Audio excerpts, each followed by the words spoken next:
palavra de Deus fala a respeito do crescimento espiritual, fala a respeito dos benefícios que estão à nossa disposição quando crescemos espiritualmente. Mas a pergunta-chave é: como crescer espiritualmente? Sabemos que há estágios do crescimento. Como avançar em direção aos próximos estágios? Fique comigo e nos próximos minutos nós vamos falar sobre isso. O apóstolo Paulo diz em 1 Coríntios, no capítulo 3, nos versículos 1 e 2, Eu, porém, irmãos, não vos pude falar como a espirituais, e sim como a carnais, como a crianças em Cristo. Leite vos dei a beber, não vos dei alimento sólido, porque ainda não podiais suportá-lo, e nem ainda agora o podeis, porquanto sois carnais. Nós temos a menção de um crescimento espiritual que deve ser desejado e buscado. Nós sabemos que sem o crescimento espiritual, sem alcançarmos a maturidade, não vamos poder usufruir da herança. Por mais extraordinária, rica, espetacular e mensurável que seja a herança, o acesso a ela é a maturidade. Agora, para que cheguemos à maturidade, há um caminho. E nós precisamos entender que o crescimento espiritual não apenas tem fases distintas. A Bíblia fala sobre meninos recém-nascidos, a Bíblia usa o termo criancinhas, a Bíblia fala de jovens e a Bíblia fala dos adultos e, em especial, daqueles que vão se tornando pais. Para que a gente siga nessas fases, nesses processos de crescimento, porque o reino tem crescimento. Algo que eu e você precisamos entender é que só o tempo não vai resolver aquilo que eu e você precisamos. No natural, à medida que os anos passam, nós temos uma resposta do corpo de crescimento. O hormônio do crescimento, o avanço, o progresso, o amadurecimento físico acontece com o tempo. Espiritualmente falando, o tempo é necessário, mas o tempo por si não resolve tudo. No livro de Hebreus, no capítulo 5, no versículo 12, a palavra de Deus nos fala de pessoas que, em razão do tempo decorrido, já deveriam ser mestres, mas ainda estavam naquele estágio espiritual que precisavam ser ensinadas de novo nos princípios fundamentais, elementares dos oráculos de Deus. Então, essa é uma prova de que mesmo que a gente tenha tempo para se tornar alguém que ensine, nós ainda estamos nos primeiros passos do aprendizado no beabá da fé. Então, só o tempo não resolve tudo, embora ele também seja necessário para o crescimento. Logo, o que eu e você precisamos fazer para crescer? Em 1 de Pedro, no capítulo 2, ele diz: desejai ardentemente o genuíno leite espiritual, para que por ele vos seja dado o crescimento para a salvação. Além de desejar o crescimento, nós precisamos desejar aquilo que viabiliza o crescimento, que em primeiro lugar, antes de mais nada, é alimento.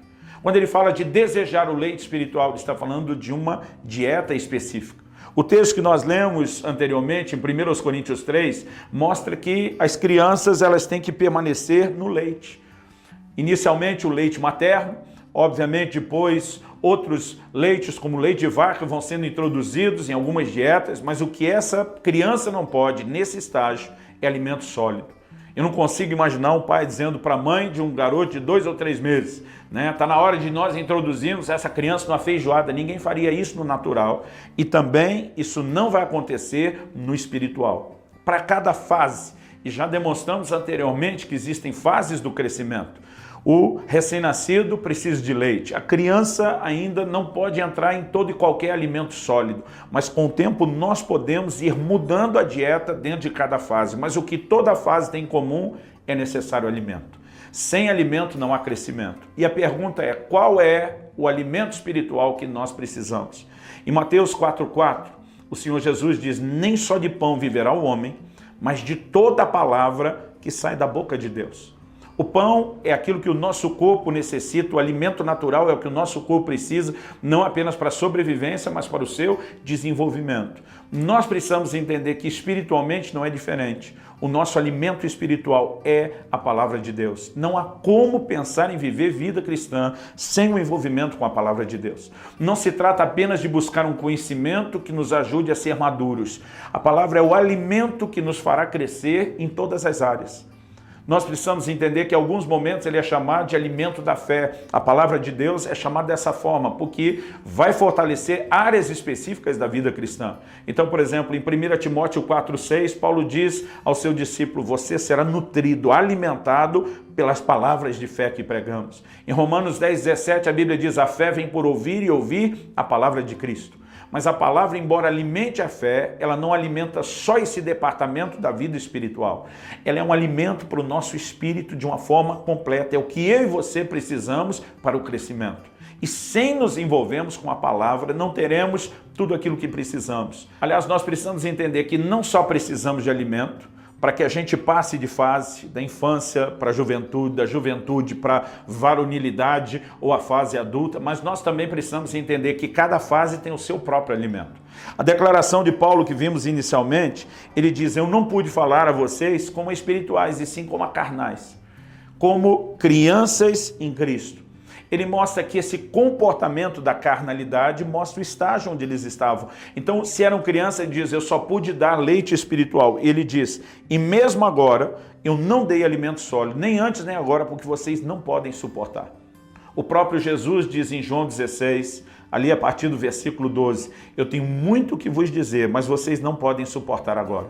Quando vier o Espírito da verdade, ele vos guiará a toda a verdade. O Senhor estava dizendo que não era apenas, o problema não era apenas a fonte. Eu não consigo fazer, o Espírito Santo fará. O Senhor Jesus está dizendo: a fonte pode mudar, mas o que vai mudar entre o meu ensino de agora e a ação do Espírito Santo depois é que agora vocês não podem suportar, mas depois vocês poderão. Precisamos entender que a mesma palavra que nos alimenta, ela só pode ser recebida no nível do estágio de crescimento onde nós estamos.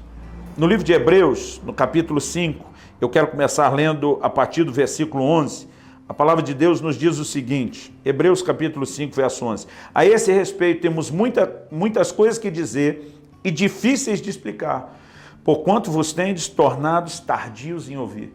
A maneira como nos dispomos a ouvir a palavra de Deus determina se nós vamos crescer ou não. O próprio Senhor Jesus fala a respeito daqueles que são ouvintes, mas não são praticantes. A Bíblia fala da negligência de alguns em ouvir e não aplicar o coração a isso. Isso faz com que essa pessoa não consiga passar para o próximo nível. Então, ele continua dizendo o seguinte, no final do versículo 12, vos tornastes como necessitados de leite e não de alimento sólido. Ele diz, todo aquele que se alimenta de leite é inexperiente na palavra da justiça porque é criança. Mas o alimento sólido é para os adultos, para aqueles que pela prática têm as suas faculdades exercitadas para discernir não somente o bem, mas também o mal. Então, há algumas coisas que nós precisamos entender. A primeira, a necessidade de alimento. A segunda é que cada fase tem a sua própria dieta. Alimento sólido é para os adultos, leite para as crianças. Agora, precisamos também entender que uma criança não se desenvolve somente baseado no fato de que ela recebe alimento. É necessário exercício.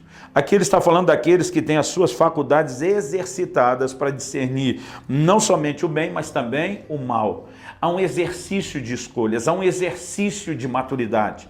E nós precisamos entender, tanto no natural, que é o paralelo que a Bíblia estabelece, como no espiritual, qual é o reflexo disso no crescimento espiritual. Uma criança não se desenvolve apenas porque ela recebe alimento. Se ela não se exercitar, não estamos falando que uma criança vai para a academia, mas ela corre, ela brinca, ela pula, ela se movimenta. Aliás, me lembro de uma ocasião, quando ainda garoto, que eu trinquei a rótula do joelho esquerdo e fiquei um mês com a perna engessada. Quando tirei o gesso, eu não podia mais dobrar a perna, me deu um desespero. Eu quase chorando falei para o médico, o senhor fez alguma coisa errada. Ele falou, não, sua perna atrofiou por conta de um mês sem movimento. Para uma criança estar em desenvolvimento, ainda que ela receba alimento, se ela não se exercitar, ela vai atrofiar. Espiritualmente, eu e você precisamos de alimento. É verdade, a palavra de Deus é esse alimento, mas precisamos de exercício. Assim como há um exercício para o corpo. O apóstolo Paulo escreve a Timóteo e diz, exercita-te na piedade. 1 Timóteo 4,7. No versículo seguinte, 8, ele diz, porque o exercício corporal para pouco proveito. Quando ele fala de pouco proveito, ele não está dizendo que isso não é benéfico para a nossa saúde, mas ele está dizendo que a duração disso é limitada. O exercitar-se na piedade tem benefícios eternos. Então a Bíblia está falando que assim como há um exercício do corpo, assim como há um exercício da mente, para quem é instruído e alimentado na palavra de Deus, há um exercício na piedade. Qual é o exercício na piedade? Quando a Bíblia diz para sermos não só ouvintes, mas praticantes da palavra. A nossa capacidade de desenvolver um vínculo maior com a palavra depende da prática. Tiago diz que quem é ouvinte não é praticante, é semelhante a alguém que se olha no espelho, vê a si mesmo, mas depois esquece de como era. O vínculo criado com a palavra não é criado só quando ouvimos ou nos alimentamos, mas quando exercitamos. Exercitamos o quê? A própria vida cristã.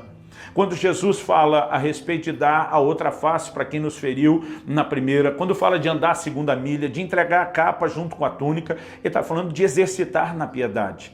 Quando alguém nos provoca a ter que exercitar o perdão, essa pessoa está nos ajudando a crescer. As disciplinas diárias, devocionais, a oração, o envolvimento com a palavra, a adoração, o testemunhar, o falar da fé, é o exercício que, combinado com o alimento, nos fará crescer. Portanto, não basta apenas pensar em frequentar cultos ou acompanhar aquilo que é ensinado através da internet. Você pode até se alimentar e, mais importante do que ouvir os outros, do que nos ouvir, é que você se alimente da fonte, leia a Bíblia, faça isso todos os dias, tire tempo com Deus todos os dias. Mas se você não se exercitar na piedade e não decidir praticar a palavra de Deus todos os dias, não adianta ter apenas o alimento. A combinação dessas duas coisas são a receita para o seu crescimento, para que você passe de uma fase para outra, até alcançar aquilo que Deus planejou, a estatura do varão perfeito, a perfeita varonilidade. Que a graça do Senhor seja contigo e que você não apenas entenda como crescer, mas que você haja em cima daquilo que ouviu e garanta o seu crescimento em nome de Jesus.